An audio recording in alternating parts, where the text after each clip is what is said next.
Buen día para todos. Vamos a dar inicio a nuestro comité de inversiones, semanal para el día 28 de marzo del año 2023.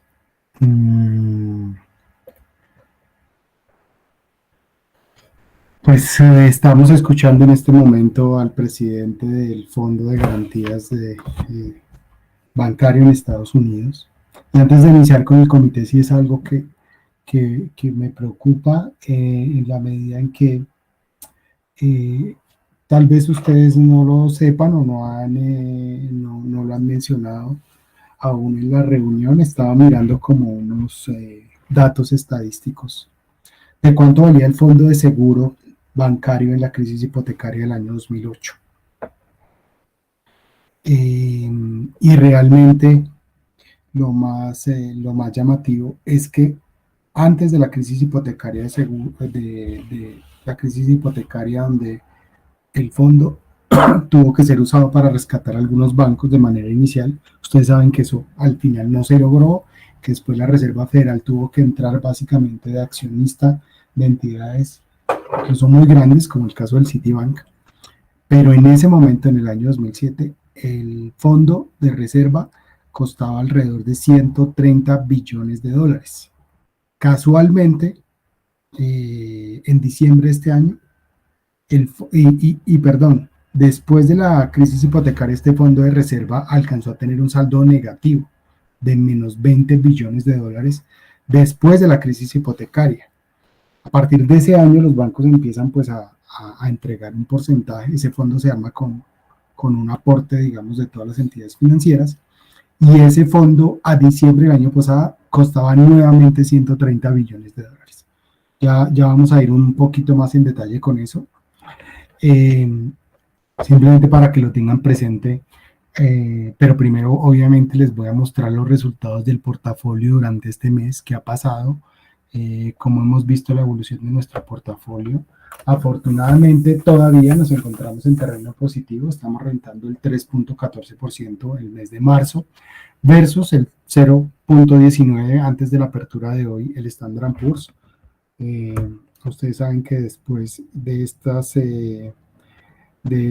esta conferencia, pues el mercado está arrancando o está tomando un terreno negativo, pero realmente la incertidumbre, digamos, se mantiene sobre lo que puede ser la fortaleza del sector bancario. Tenemos también una caída máxima del 4.76 del Standard & Poor's frente al 4.52 de nuestro portafolio, correlación del 0.84%, y aquí podemos ver en la línea azul el desempeño de nuestro portafolio versus el mercado, la línea verde en lo corrido del mes, cómo estamos en 300 puntos básicos arriba del Standard & Poor's. Entremos a mirar lo que ha venido ocurriendo y dónde estamos invertidos en el portafolio. Continuamos con una posición muy grande en salud. Esta barra que se encuentra aquí, cerca del 20% del portafolio. Consumo no cíclico, es decir, inversiones que no están activos o bienes o servicios que no están directamente relacionados con el ciclo económico y que deben comprarse.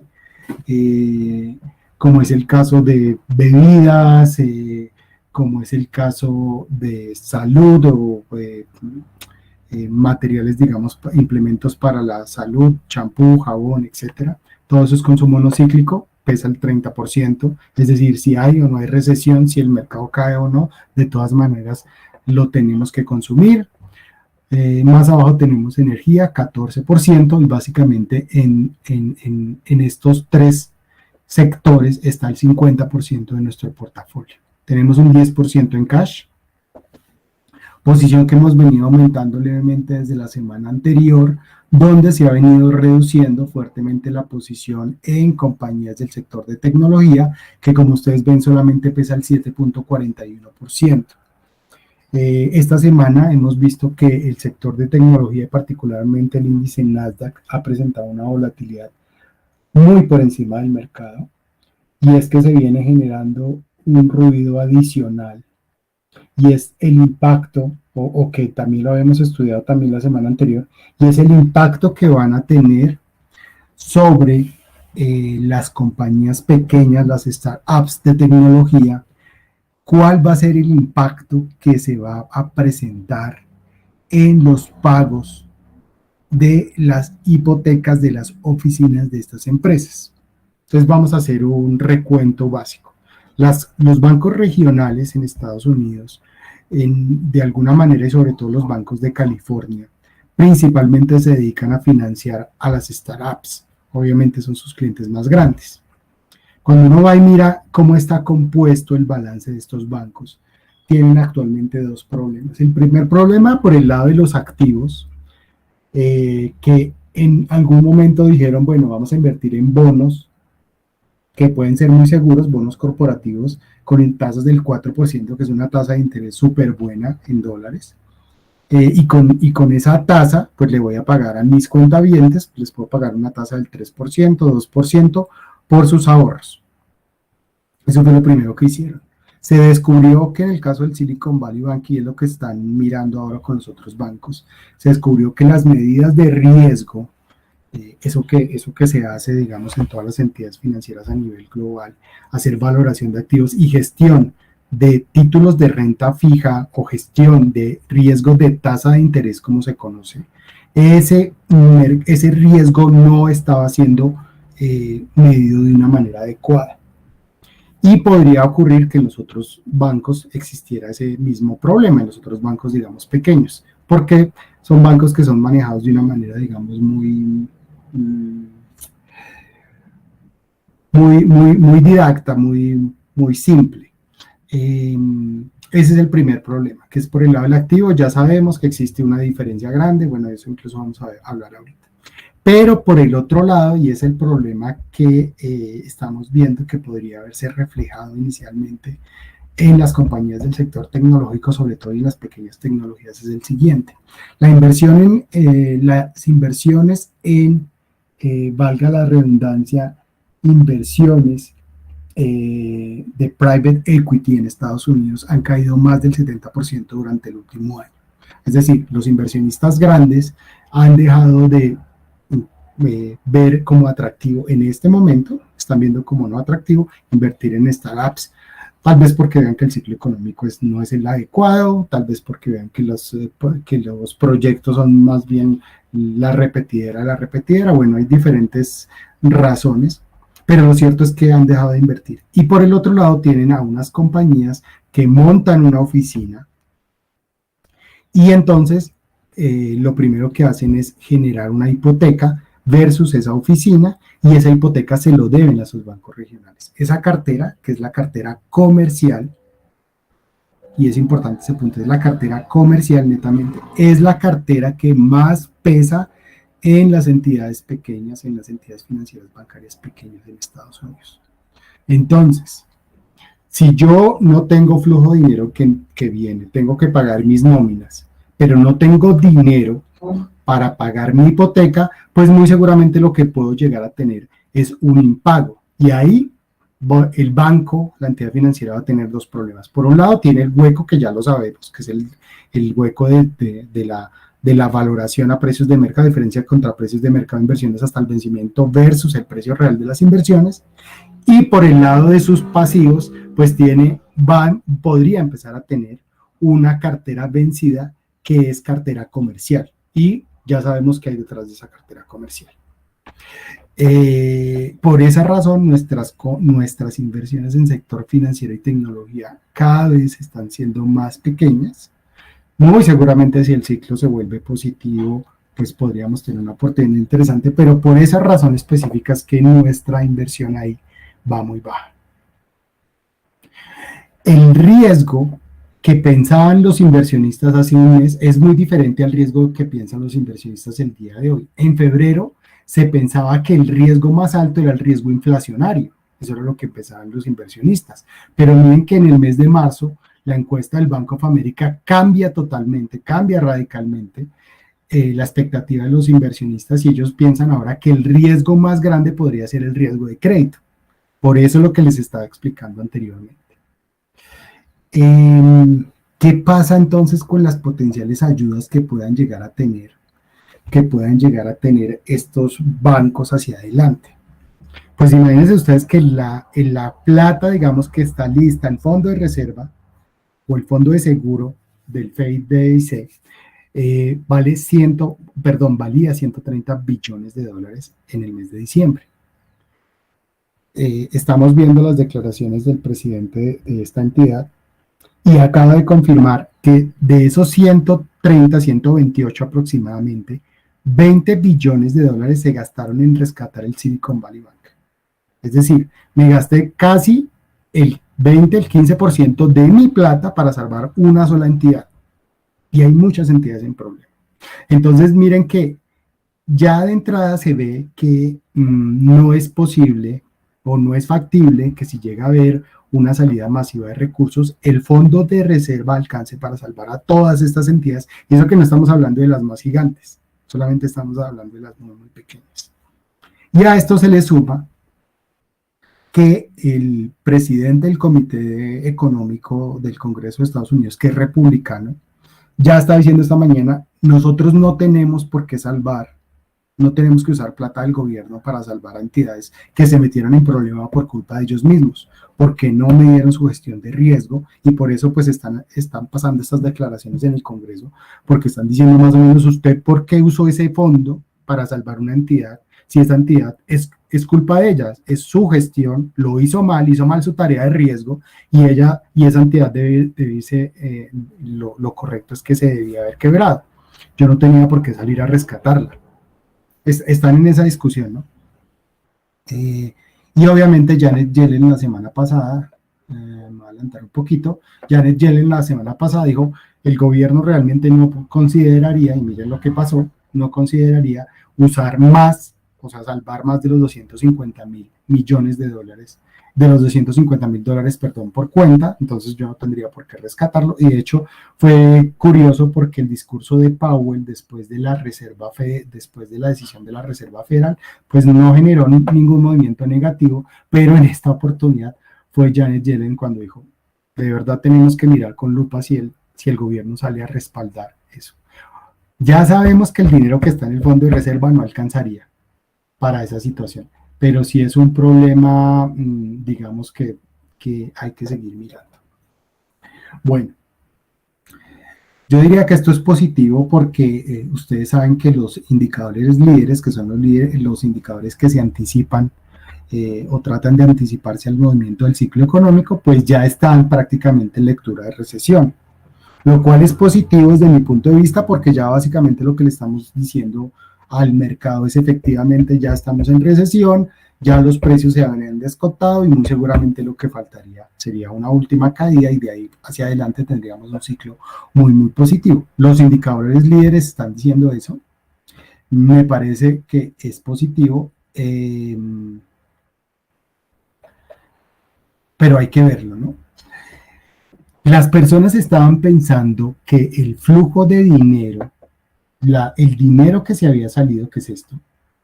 Es esta línea roja, el dinero que se había ido de los bancos pequeños directamente había ido a pasar a los bancos grandes y en este momento de hecho estaban diciendo y hay algunos rumores alrededor incluso de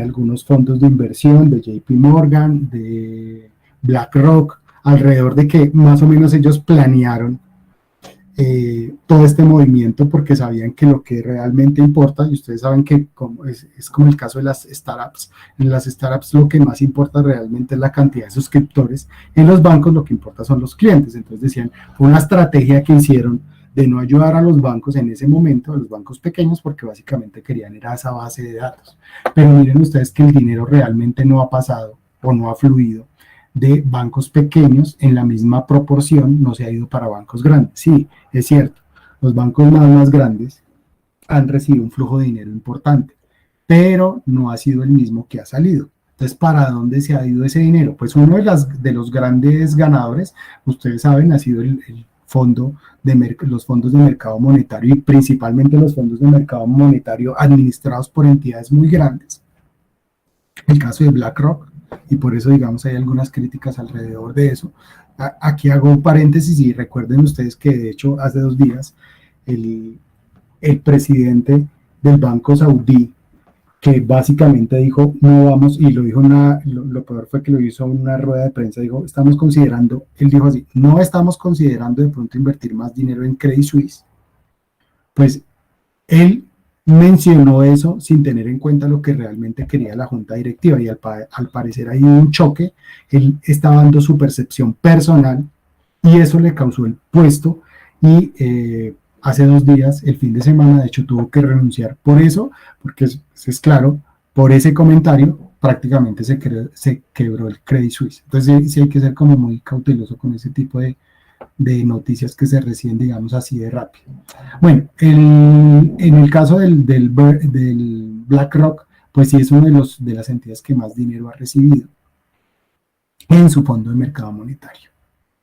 ¿Para dónde se ha ido el otro dinero? Y aquí hay algo positivo para nuestras inversiones. Miren ustedes que el fondo SPY, que es el que refleja el comportamiento del Standard & Poor's 500, recibió en flujos de dinero durante las últimas semanas 7.3 billones de dólares. Esa cifra es muy grande, pero lo más interesante es que ese flujo no se había visto desde después del movimiento final de la crisis del año 2020, de la crisis del COVID.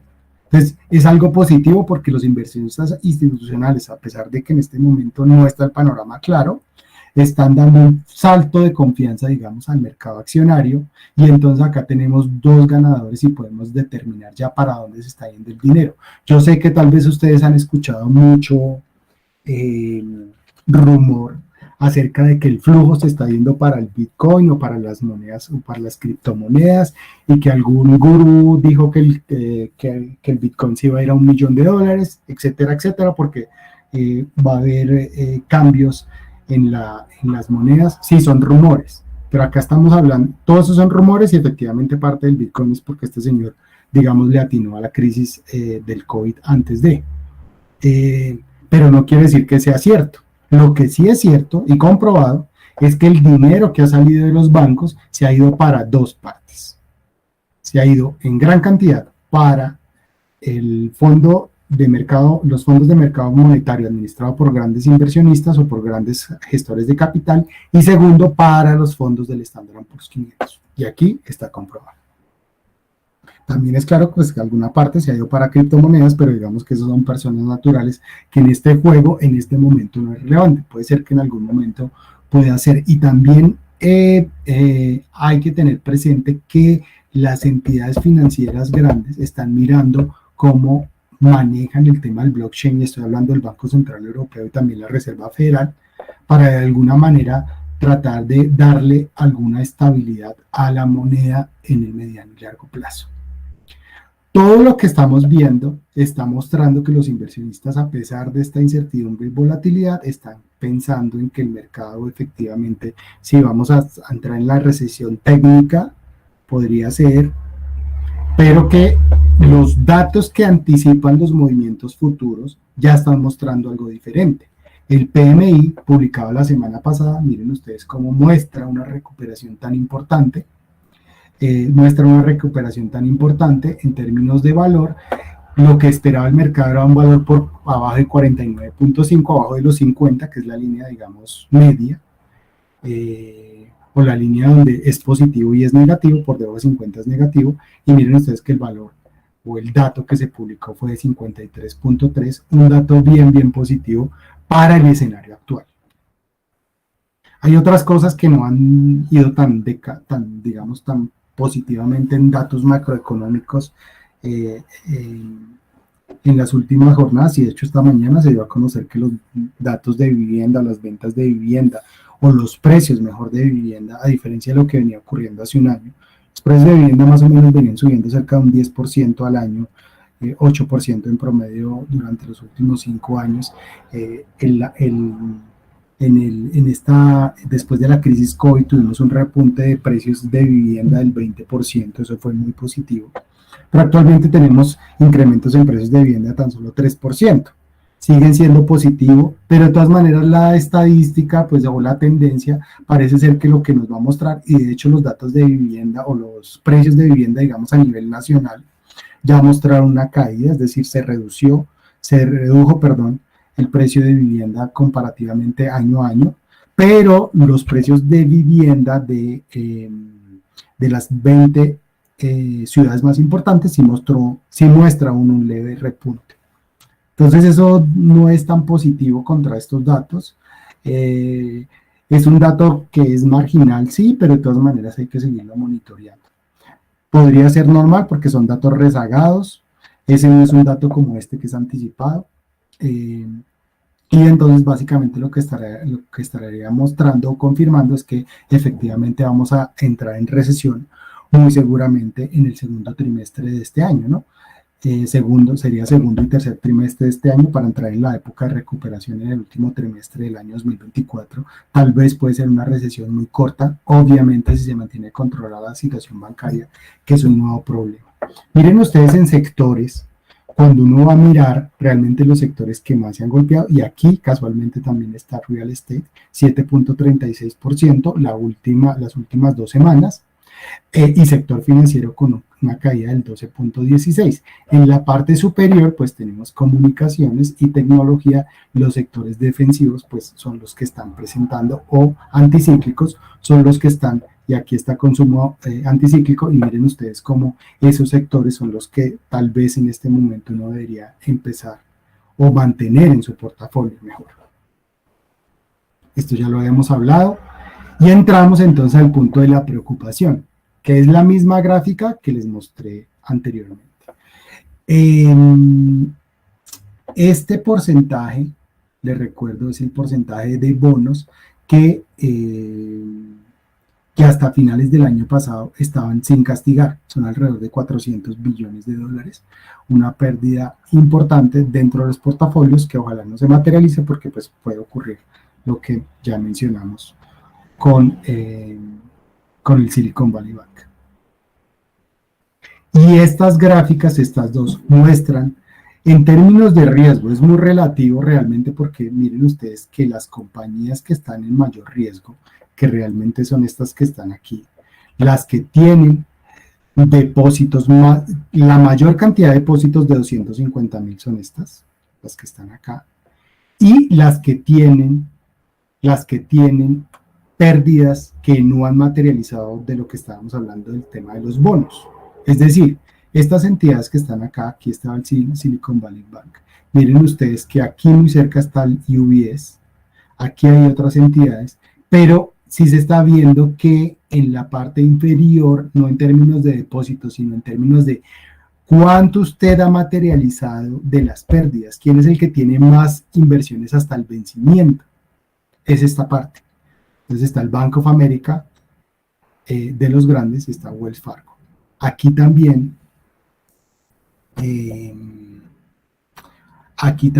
estaban, hay algunas otras entidades pequeñas, pero digamos que lo que más se destaca son esas dos.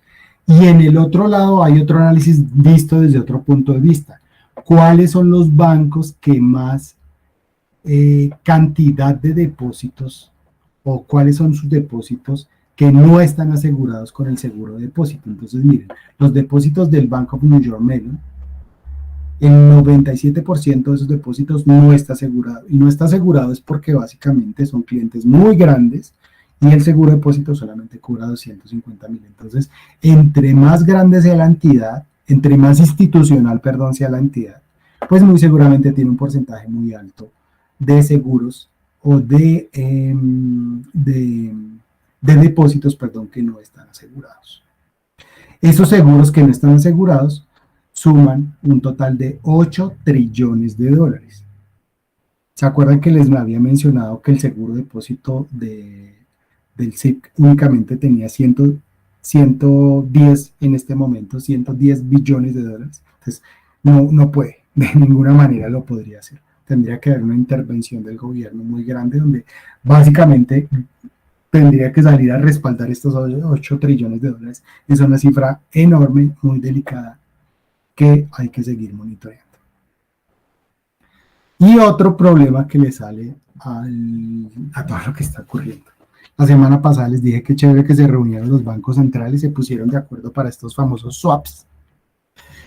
Y el swap es básicamente, mire, yo tengo euros, pero tengo estas notas del tesoro, entonces cámbiame esas notas y porque necesito euros en el banco, en el caso del Banco Central Europeo, necesito euros para entregarle a los bancos y que los bancos le entreguen a los clientes porque no quiero que haya un problema de liquidez. Reserva Federal, sí o que haga el swap, o al revés, o contra todos los bancos, que eso lo habíamos contado la semana anterior. Listo. Esa noticia fue muy positiva. Pero a pesar de tener digamos, este esquema que era semanal, los bancos llegan y dicen, los bancos centrales dicen, no, qué pena, yo necesito dinero. Y miren, desde el año 2003 se retira, desde el año 2003 nunca había pasado esto. Este dato es semanal y de hecho mañana 29 se va a conocer el nuevo dato. Los bancos centrales, no Estados Unidos, le dijeron a la Reserva Federal, mire, tome sus bonos, deme dólares, necesito efectivo. Y ese movimiento nunca se ha visto en la historia, fueron 60 billones de dólares en una sola semana. Ya está empezando a salir la noticia, pero aquí básicamente lo que están haciendo los bancos centrales es, gracias por tenerme, yo tengo bonos suyos, pero no me interesa en este momento, hágame el favor y me devuelve y necesito plata en efectivo. Y plata en mi moneda en efectivo, por si me llegan a retirar. No pasó en la crisis hipotecaria, no pasó. No pasó, pasó levemente en la crisis del COVID algún retiro, o si lo puedo llamar así, algún llamado de dinero, pero sí no se había presentado. Estas cifras sí hay que prestar atención porque independientemente a que se hubieran puesto de acuerdo para estos swaps, miren ustedes que los bancos salieron rápidamente a buscar liquidez. Y el gran perdedor aquí pues es la Reserva Federal porque le están quitando liquidez básicamente. ¿A qué hay que prestarle atención actualmente entonces? La primera gráfica que les traigo, la semana pasada habíamos hablado de la volatilidad de los bonos. Es esta línea roja, es el famoso índice MOV o MOVE. Es esta línea roja y también habíamos hablado que la volatilidad de los bonos estaba siendo más alta que la volatilidad de las acciones. Listo. Pero me puse a mirar cómo se estaba comportando el credit spread o el OAS, cómo se estaba comportando el OAS corporativo contra el OAS o la volatilidad del gobierno, que es el MOVE, el índice MOVE. Entonces, en este momento, por ejemplo, yo tengo bonos corporativos, no sé, de Apple, tengo bonos de Tesla, tengo bonos de algunos bancos pequeños, todo ese tipo de bonos que no son del gobierno federal. Pues resulta que esos bonos, históricamente, pues es lo lógico, deberían tener una mayor volatilidad que el gobierno, ¿no? Que los bonos de gobierno. Pero miren ustedes que desde el año 2023 esos bonos de alguna manera se han estabilizado y no han recibido el impacto directo. Pareciera ser que el mercado se está concentrando únicamente en los bonos de gobierno. Y aquí vuelve el mismo problema de la valoración a precios de mercado y la valoración de inversiones hasta el vencimiento.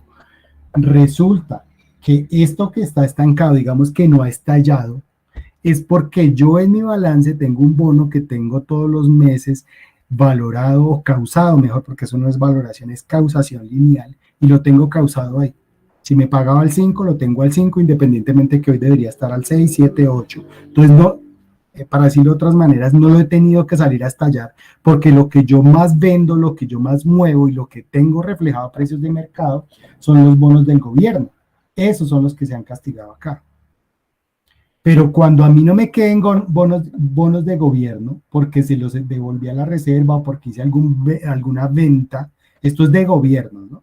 Pero cuando eso pase a los bancos, entonces, ¿qué va a pasar con las tasas de interés de los bonos que yo tengo, bonos corporativos que yo tengo en mi portafolio? Esos bonos no se han golpeado como se debían haber golpeado. No se han castigado aún. Entonces aquí de entrada hay una diferencia grande. Ni siquiera estamos a la par. Por lo menos debería estar a la par. Después debería haber un castigo. que es más o menos lo que pasó en la crisis hipotecaria, miren ustedes. La diferencia era un comportamiento muy, muy similar, pero en algún momento cuando yo tengo que salir a vender esos bonos, hay una diferencia grande. Y aquí no estoy hablando de los bonos cocos que hablamos la semana pasada, no estoy hablando de los bonos normalitos, bonos de 3, 5 años que yo estoy tranquilo, que me están pagando y que lo estoy causando feliz en mi portafolio. Entonces, seguimos monitoreando esa posición y por supuesto no tenemos posiciones en bonos. Ahora, si vuelvo a comparar eso y ya le incluyo el VIX aquí, pues miren ustedes que el VIX incluso está está más volátil que estos bonos corporativos que deberían tener una volatilidad, un MOVAS o un spread mucho más alto que el que tienen actualmente. Entonces, ojo con esos bonos corporativos. Si no puedo tener un bono corporativo hasta el vencimiento y estoy 100% seguro que no voy a tener problemas de liquidez, cuidado porque en algún momento me puedo llevar una sorpresa muy, muy negativa. Nuestro indicador el de CNN, de Fair and Greed, pues básicamente lo que hizo fue disminuir un poquito más nerviosismo en el mercado, se está generando. No estamos en el miedo extremo, pero la semana anterior había subido levemente a 39, miren ustedes, otra vez se vuelve a 36. Esto fue después de que habló Jeremy Powell, no causó un impacto tan negativo, pero en este momento con lo que está pasando, con las explicaciones que está dando el presidente del FIC, miren ustedes que sí está generando algo de incertidumbre en el mercado.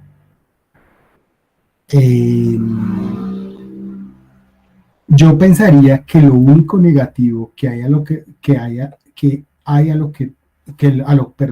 tenemos, a lo que debemos prestarle atención, es a esto que es el tema del crédito. Cómo se está comportando el crédito, dónde va a impactar el crédito primero, que eso ya lo estamos viendo, ya lo pueden monitorear. Espero que les haya servido lo que les mencioné para algo. Por el lado de las acciones pensaría que el tema es un poquito más tranquilo en la medida en que es muy líquido, siempre se valora precios de mercado, entonces digamos que uno puede entrar y salir muy rápido ahí. Pero por el lado de los bonos la liquidez no es tan fácil cuando se complica. Entonces, por eso es que la invitación es a seguir monitoreando el desempeño del mercado de bonos y el impacto directo en el mercado de crédito y cuáles son las entidades de crédito, las entidades que dan crédito que en algún momento se podrían afectar. Cuando ya entramos al VIX, que es la parte, digamos, más tranquilizadora de este análisis, pues podemos ver que el indicador VIX, estamos en fiesta, está muy bien, está en 20, estamos en una zona tranquila, básicamente todo el año ha estado ahí, independientemente para donde esté el Standard & Poor's. Sí, efectivamente no hemos visto una salida masiva, de hecho pues el flujo ahí lo confirma, que estamos más o menos tranquilos. Por ahora, lo más importante es que esta tranquilidad nos ayuda a generar, esta gráfica es exactamente igual a la semana pasada, lo único que hice fue prácticamente repintar todo, pero lo que sí muestra y digo que es básicamente la misma de la semana pasada, porque hace una semana exactamente estábamos en el mismo nivel, 3.980 puntos para el Standard & Poor's 500. La buena noticia de esta gráfica es que primero estamos llegando a una zona de congestión, es decir, en este momento no se ha visto todavía la explosión, la terrible noticia de que algún otro gigante se quebró, lo que pasó con el Deutsche Bank, miren ustedes que no le generó un gran impacto al mercado, afortunadamente.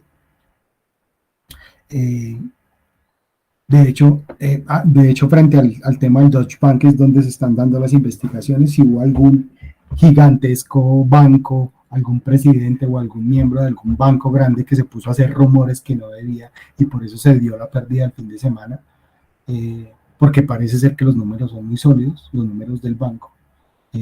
Obviamente hay que ver hacia adelante qué va a pasar, pero miren ustedes que a pesar de eso, a pesar de esa situación, miren ustedes que el mercado no ha generado una volatilidad importante. Nos mantenemos sobre la media móvil de 200, el precio actual está sobre la media móvil de 200, ese es el primer punto positivo. El segundo es que estamos muy cerca a la zona de ruptura que ya no es 4.100, sino pareciera ser que es cerca a los 4.050, estamos más cerca a una ruptura potencial al alza, y por el lado inferior, donde definitivamente vemos liquidar nuestras posiciones, digamos, de manera más agresiva, es también cerca que solamente 3.800 puntos. Esto es bueno porque cuando el mercado, digamos, está en una tendencia, por ejemplo, alcista, si estuviéramos en una tendencia muy similar a esta, sería más difícil porque las personas, por ejemplo, si estuvieran acá, dirían, ah, no, yo espero una ruptura acá, es decir, podrían esperar una pérdida de más de 15 o 20% para de verdad empezar a liquidar, ¿ya? O si estamos ya en el canal bajista, o si estuviéramos ya en el canal bajista, estaríamos liquidando. Es claro, aquí podríamos ya estar en ese canal bajista. Pero lo bueno es que si llegamos a estar en un entorno muy negativo, no tenemos que esperar un 20% del portafolio para empezar a vender o que el portafolio se deprecie 20%.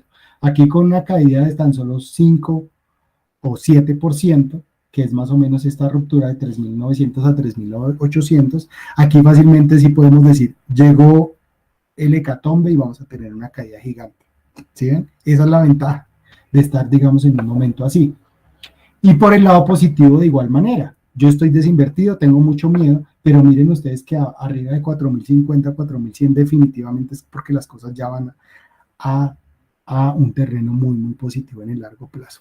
Entonces, la ventaja de estar en el rango eh, para poder determinar el movimiento futuro del mercado, que ojalá y seguimos con el mismo pensamiento, independientemente de que no tengamos grandes inversiones, seguimos con el mismo pensamiento de estar un poco positivos en el mercado accionario. Estos indicadores técnicos, estos dos, nos ayudan un poco también a mostrar que el mercado sí tendría, un potencial de subida. En el lado inferior tenemos un indicador muy similar al RSI, que básicamente lo que muestra es el agotamiento del mercado bajista. Es lo que queremos ver en este momento. Y aquí lo que muestra es que sí hay espacio para la valorización. Es básicamente eso, está en 50. Si miran un indicador RSI diario, muy seguramente va a estar por niveles de 50, por debajo de 50, rompiendo los 50, que también es una zona importante para mirar, que nos da espacio. Diferente fuera la situación si este indicador estuviera por acá en 80, digamos, no hay espacio y lo único que hay espacio es para perder. Es positivo por ahora. Y en el lado del indicador de MACD, que también es diario, miren ustedes que el histograma se encuentra en un terreno positivo, lo cual también, por lo menos por ahora, muestra que hay espacio a la valorización. Sé que esto hay que mirarlo más en un momento de mercado choppy o sideway ya estructural, pues hay que mirarlo en el día a día. Pero la ventaja realmente es el tema del riesgo. Hay muy poquito riesgo, el riesgo es mínimo en los dos lados. Es muy pequeño para determinar la tendencia futura del mercado. Si esto continúa de esta manera, si el mercado no se impacta tan fuerte, si a pesar de que no exista, ya les mostré todo lo negativo, si a pesar de que no exista el dinero suficiente para respaldar a todos los bancos, esa pérdida de 7, 8 trillones de dólares contra solamente 10 billones de dólares que tiene el Fondo de Seguro y que definitivamente el gobierno de Estados Unidos, solamente las entidades estadounidenses, definitivamente el gobierno debería entrar a respaldar, digamos, esas deudas o esas pérdidas. Miren ustedes que de todas maneras este cálculo sé que lo habrán hecho muchas personas más y a pesar de eso el mercado, digamos, no se ha desbaratado tan fuerte. Entonces hay una leve esperanza, que es lo que puse acá, una leve esperanza de que no entremos en una situación catastrófica. Ojalá, espero les sirva muchísimo esto para sus decisiones y para sus análisis más detallados de portafolio durante esta semana. Les agradezco como siempre su participación en nuestro comité de inversiones y nos veremos la próxima semana.